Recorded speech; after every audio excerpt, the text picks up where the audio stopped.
Good morning my dear students. तो अभी हम लोगों का चूँकि 2 दिन गैप हो गया है, अभी आपका सैटरडे संडे गैप, तो इसलिए मैं चाह रही हूँ कि अभी तक आपने जो भी पढ़ा, जैसे अलजेब्रा का 4 क्लासेस हो चुके हैं, तो अब आज से जो क्लासेस शुरू होंगे उससे पहले मैं चाहती हूँ कि एक रिव्यू आपको दे दिया जाए आपने क्या क्या पढ़ा। तो जिन लोगों ने क्लास मिस किया है वो ज़रूर जाके देखें कि आपने क्या क्या मिस कर दिया, क्योंकि बहुत सारे फार्मूला आप लोगों ने देख चुका है। तो चलिए एक झलक हम लोग देख लेते हैं।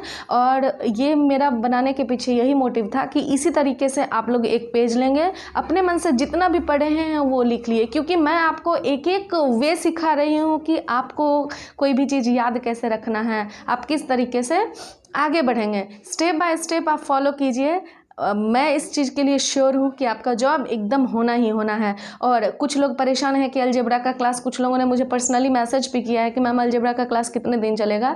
तो जैसा मैंने प्रॉमिस किया है कि अलजेब्रा का क्लास मैं आपको आधे पे नहीं छोड़ने वाली हूँ, आपको अलजेब्रा मैं मेंस लेवल तक के क्वेश्चन कराऊंगी। जैसे ही आपका चैप्टर, मैंने अभी नहीं कहा है कि आपका चैप्टर फिनिश, अभी तो शुरुआत है, ठीक है ना। हम लोग गाना सुनते हैं ये तो बस शुरुआत है, तो वही है, ये अभी आपका शुरुआत है, पिक्चर अभी बाकी है मेरे दोस्त, ठीक है। तो चलिए इसी को सोचते हुए हम लोग आगे, थोड़ा फनी था, ठीक है, इसको सीरियसली ना लें। चलिए हम लोग शुरू करते हैं।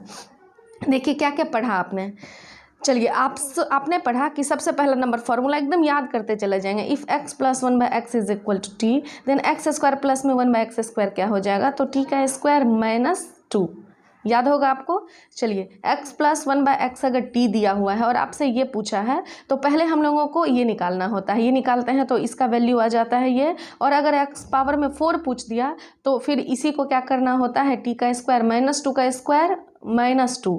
तो अब आपको अगर 8 वाला पूछ दिया, पावर में 8, तो सबसे पहले हम लोग स्क्वायर निकालेंगे, फिर हम लोग 4 निकालेंगे, और 4 जो निकाले उसको मान लिया मैंने p, तो इसका वैल्यू कितना हो जाएगा, p का स्क्वायर -2। तो फार्मूला नंबर आपका फर्स्ट जो होता है वो आपका कंप्लीट हो गया, ठीक है। एक फार्मूला मैंने जानबूझ के नहीं लिखा ताकि आपके दिमाग में रहे कि अगर आपको नेक्स्ट बढ़ते हैं तो फिर हम लोग डिस्कस करेंगे, उसको मैंने एक्चुअली यहाँ लिख दिया है, ठीक है ना, तो आप लोग कंफ्यूज नहीं होएंगे। अब दिया हुआ है next, if x plus 1/x is equal to t, then x minus 1/x is equal to t square -4। चलिए आप मेरे स्टूडेंट्स हैं तो तुरंत लाइक करें, क्योंकि आपको बहुत मज़ा आ रहा होगा कि अरे ये तो अब हम लोगों को याद हो गया, कितना आसान बना दी मैम। चलिए x माइनस 1/x अगर t है तो x प्लस 1/x क्या होता है, टी स्क्वायर प्लस में 4। याद कैसे रखना है, जो पूछता है वो -4 के साथ वही होगा, यहाँ जो पूछा है वो 4 के साथ वही होगा, बाकी सब कुछ तो सेम है। चलिए नेक्स्ट हम लोग देखते हैं, if x plus 1/x is equal to t, then x square minus में एक्स स्क्वायर, मतलब यही वाला चीज़, लेकिन अगर माइनस के साथ पूछ दे तो इसको हम लोग ए स्क्वायर, कौन से फॉर्मूला पे तोड़ते हैं, ए स्क्वायर माइनस बी स्क्वायर जो होता है वो क्या होता है, ए प्लस बी इंटू में ए माइनस बी। चलिए तो ये तो हो गया आपका फार्मूला। तो देखिए इसका वैल्यू, जैसे ही आपको इसका वैल्यू दिया हुआ है क्वेश्चन में, तो ये तो हम लोगों ने टी लिख दिया, और जब इसका वैल्यू पता है तो इसका वैल्यू कैसे निकाल सकते हैं, अभी हम लोगों ने जस्ट पढ़ा टी का स्क्वायर माइनस में 4, तो आपका ये वैल्यू आ जाएगा, इसको आप निकाल सकते हैं। ठीक उसी तरीके से अगर ये माइनस पावर में 4 और माइनस के साथ पूछा तो इसको आप क्या लिख सकते हैं, एक्स स्क्वायर प्लस में 1/x² इंटू में एक्स स्क्वायर माइनस में 1/x², तो ये क्या हो जाएगा। अब देखिए इसका वैल्यू, तो आपको तो एक चीज़ तो पता है ना कि अगर ये पूछा है तो पहले हम लोगों को इसको हम ऐसे लिख सकते हैं, तो ये वाला कैसे निकालेंगे, तो ये वाला निकालना आसान है। अभी हम लोगों ने इसको, या फिर आप इसको देखो, इसको हम लोगों ने कैसे निकाला, इसको हम लोगों ने निकाला इस फॉर्मूला से, और इसका वैल्यू अगर p हो जाता है, तो इसका वैल्यू अगर p हो गया तो आप खुद ही बताओ, जब इसका वैल्यू p, तो यही चीज़ प्लस के साथ क्या हो जाएगा, p का स्क्वायर प्लस में 4 उसका अंडर रूट। तो ध्यान रखना है इसको।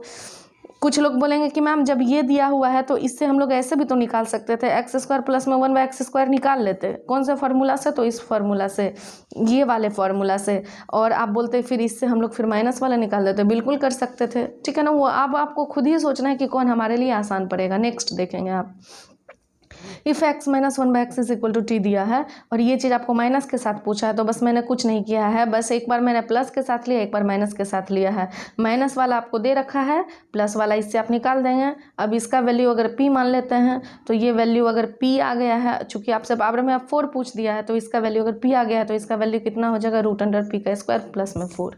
चलिए नेक्स्ट आप देखेंगे, if x plus 1/x is equal to t, then x cube plus में 1/x क्यू क्या हो जाएगा, t का क्यू माइनस में 3t। और अगर पावर में 9 पूछ दिया तो आप खुद ही सोचिए, इसका एक बार और हम लोग क्यूब करेंगे तो ये हम लोगों को मिल जाएगा। अब देखिए, अब आपको जब ये पूछेगा तो ये तो निकालना एकदम मस्ट है, आपको निकालना ही पड़ेगा। तो इसका वैल्यू अगर p आ गया तो इसका वैल्यू फिर कितना हो जाएगा, p का क्यू माइनस में 3p। ठीक उसी तरीके से x minus 1/x is equal to t, then x cube minus में 1/x क्यू पूछ रहा है तो t का क्यू प्लस में क्या हो जाएगा 3t इज इक्वल टू कितना हो गया आपका p, तो x9 माइनस में 1/x9 कितना हो जाएगा आपका, फिर से इसको क्यूब करेंगे तो ये हो जाएगा, इसको अगर आप p मान लेते हैं तो p का क्यू प्लस में कितना हो जाएगा 3p हो जाएगा। तो सारे फॉर्मूला को आपको क्या करना है, रट लेना है। चलिए कुछ चीज़ और हम लोगों ने इंपॉर्टेंट चीज़ें क्या क्या देखा। पॉइंट टू रिमेंबर, देखिए मैंने यहाँ क्या लिखा है जो आपको याद रखना है कि कभी भी अगर x प्लस 1/x क्वेश्चन में हमको गिवन में जो दिया जाए ये 2 दिख गया तो हम लोगों को तुरंत x का वैल्यू 1 रख देना है। x plus 1/x is equal to -2, then x का वैल्यू कितना हो जाएगा -1। x plus 1/x is equal to √3, then आपको याद क्या रखना है, x cube plus 1/x cube is equal to 0, x6 is equal to -1, x6 plus 1 is equal to 0। ये तीनों पॉइंट जो आपको क्या करना है, याद रखना है। अब आप कहेंगे कि मैम इतना याद रखना पॉसिबल है, अगर आपका जॉब निकालना पॉसिबल है तो इतना याद रखना भी पॉसिबल है, ठीक है ना। तो आपको एकदम याद रख लेना है। अब देखिए, और लास्ट क्लास 4th क्लास में मैंने यही पेंड किया था कि आपको मैंने होमवर्क दिया था, if x plus 1/x is equal to 1, then आपसे मैंने पूछा था कि एक्स क्यू का वैल्यू कितना होता है। तो अभी आप याद कर लेंगे, जब भी 1 दिया जाए तो हम लोगों को ये याद रखना है, और जब x प्लस 1/x का वैल्यू -1 दिया जाए तो हम लोगों को ये याद रखना है। अब कैसे, इसको अगर आप डिटेल्स में जानना चाहते हैं तो आज जो वीडियो आपका अपलोड होगा अलजेब्रा पार्ट 5 उसको आप जाके देखेंगे, और आज का वीडियो वही देखेंगे जो पहले से बनाते आ रहे हैं। जो लोगों ने मतलब जो आज से कंटिन्यू करना चाहते हैं वो समय निकाल के पार्ट 1 से लेकर 4 तक देखिए, तब जाकर आपका एंड होगा। और इस चीज़ का मैं दावा करती हूँ कि आप 15 दिन बस मेरा अलजेब्रा कर लीजिए, उसके बाद मैं चैलेंज करती हूँ कि आप लोगों से एक भी क्वेश्चन अगर रह जाए तो आप मुझे बता देना। आपसे एक भी क्वेश्चन छूटने वाला नहीं है, लेकिन आपको पूरा मेहनत करना है एकदम लगन के साथ। चलिए, तो इसी के साथ हम लोग मिलते हैं आज शाम में अपने समय पे 9 बजे अलजेब्रा के साथ। Thank you so much. और आपको अगर वीडियो पसंद आ रहा है तो क्या करना है, शेयर करना है, सब्सक्राइब करना है, लाइक करना है, और जितना से ज़्यादा है फिर से मैं कहूँगी आपको शेयर करना है। सब्सक्राइबर मेरे बढ़ाइए जल्दी जल्दी, ताकि आप लोगों के लिए मैं अच्छे अच्छे सवाल करवा सकूँ, अच्छे अच्छे क्वेश्चंस, अच्छे से सेशंस ला सकूँ। चलिए, थैंक यू सो मच।